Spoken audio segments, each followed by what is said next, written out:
एउटा सन्देशमूलक कुरो गर्दैछु। अब सानो मान्छे ठुलो घाँस जस्तै सानो मान्छेले ठुलो कुरा गरे भनेर कमेन्टमा धेरै कुरा आउँछन्, तर सन्देशमूलक कार्यक्रम भन्दैछु होइन। दारू खान्छन् साथीहरू, धेरै साथीहरू दारू खान्छन् होइन, रोडमा दारू खाएर होहल्ला गर्छन्। तर दारू खाएर होहल्ला भन्दा बहादुर हुँ भन्दा त्यो बहादुर हुँदैन, बहादुरै हुँदैन। दारूले यदि तपाईँले होहल्ला गर्नुभएको छ भने भित्रभित्र तपाईँलाई पनि दारूले खाइरहेछ। बुझ्नुहोस् कि तपाईँले एक घुट दारू खाएको छ भने भित्रभित्र आधी घुट दारूले तिमीलाई खाइरहेछ। आधी तपाईँलाई खाइरहेछ, आधी तपाईँले उसलाई खानु भएको छ। किनकि दारू भनेको यस्तो चिज हो, केमिकल युज भएको चिज हुन्छ दारू। दारू भनेको यस्तो चिज हो कि दारूले मान्छेलाई नाश गर्छ, शक्ति हरास गर्छ। दारू भनेको यस्तो चिज हो साथीहरू, तपाईँहरूलाई थाहा हुँदैन दारू भनेको यस्तो चिज हो भनेर। तपाईँहरू खान्छौ, थाहा हुँदाहुँदै पनि खान्छौ, तर शरीरलाई हानि नोक्सान भएको कुरा थाहा हुँदैन तपाईँहरूलाई। दारू भनेको यस्तो चिज हो जसले मानिसको शरीरका मांसपेशी र तत्त्वहरूलाई हरास पार्छ। जस्तै दारू भनेको यस्तो चिज पनि हो जसले मान्छेलाई फोक्सो क्यान्सर बनाउन सक्छ। धुम्रपान भनेको पनि यस्तै चिज हो, मद्यपान भनेको पनि यस्तै चिज हो साथीहरू। यसले के गर्छ, हाम्रो शरीरलाई शक्ति हरास गर्छ, इनर्जी लो गर्छ।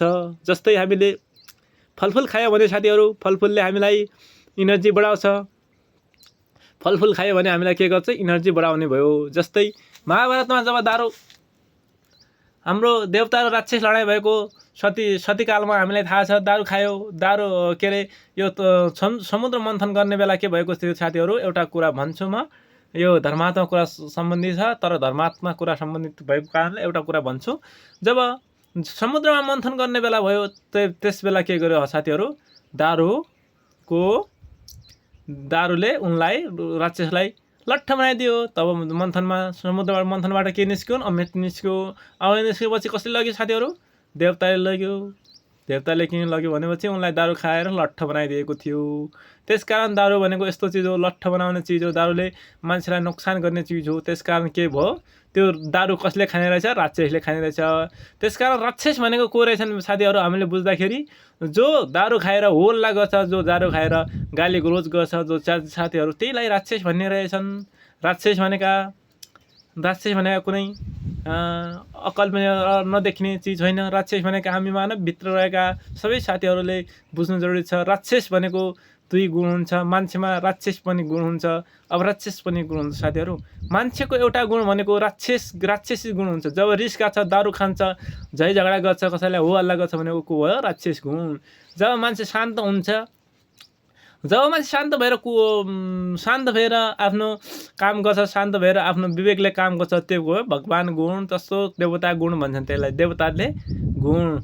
त्यही भएर साथीहरू, दारू भनेको राक्षस गुण अन्तर्गत पर्दछ। त्यसकारण दारू नखानु, दारूको सट्टा फलफुल खानु र राम्रो तन्तुष्ट बन्नु साथीहरू। फलफुलमा केही हानि नोक्सान हुँदैन।